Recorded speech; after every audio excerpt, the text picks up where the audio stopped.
The news read by Valsa Williams. The government has reviewed the adverse list containing 314 foreign nationals belonging to the Sikh community and brought it down to just 2. Sources say this review is a continuous and dynamic process and is part of a regular exercise. Such a review will afford an opportunity to such Sikh foreign nationals to visit India, meet their family members, and reconnect to their roots. During the 1980s, many Sikh Indian nationals and foreign nationals belonging to Sikh community fell to anti-India propaganda. Some Sikh Indian nationals fled India to escape Indian authorities, became foreign nationals and took asylum outside India. They were placed in the adverse list till 2016, making them ineligible to avail visa services to visit India.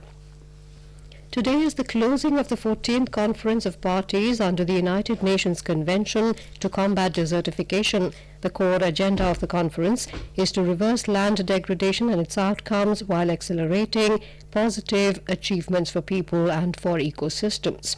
The 12-day conference has seen quality dialogues and stronger partnership to address land degradation and mitigate climate change.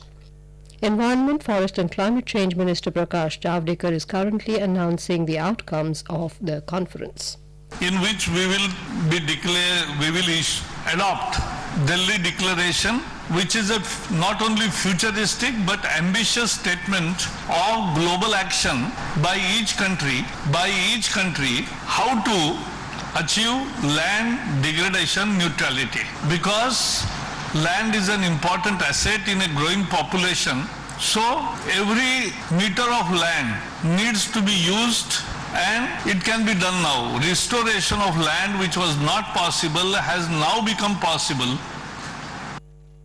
Our correspondent reports that restoring landscapes and addressing land degradation contribute to climate change mitigation to help check global warming.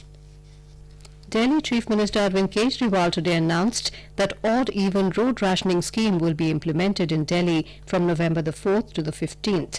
Mr. Kejriwal said the move was aimed at combating high levels of air pollution in winters when crop stubble burning takes place in neighbouring states. The Chief Minister announced his 7-point action plan to tackle pollution, which includes distribution of masks, mechanized sweeping of roads, tree plantation, and special plans for 12 pollution hotspots in the city.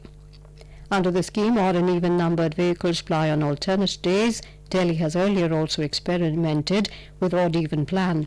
Transport Minister Nitin Gadkari says there is no need for the odd-even scheme to fight air pollution in Delhi. Mr. Gadkari told a news agency that the centre has taken several measures to check the rising level of air pollution, which will be visible in the coming days.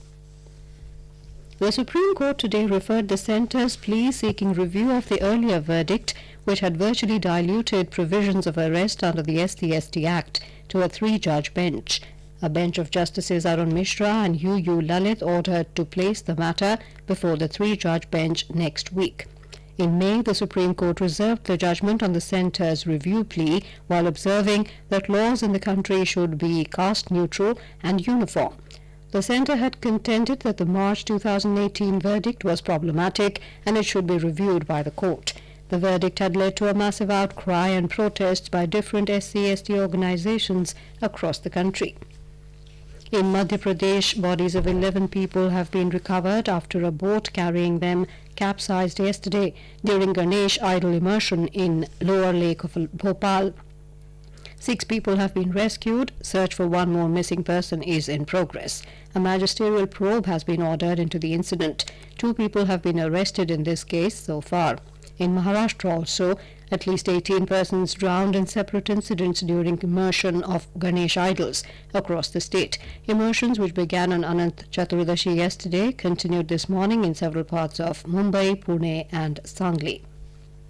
5 Indian women police officers were honoured by the United Nations for their commendable services in UN mission in South Sudan. The Indian women police officers received the UN medal at a medal parade in the United Nations mission in Juba in South Sudan on Tuesday. And with that, we end this news bulletin.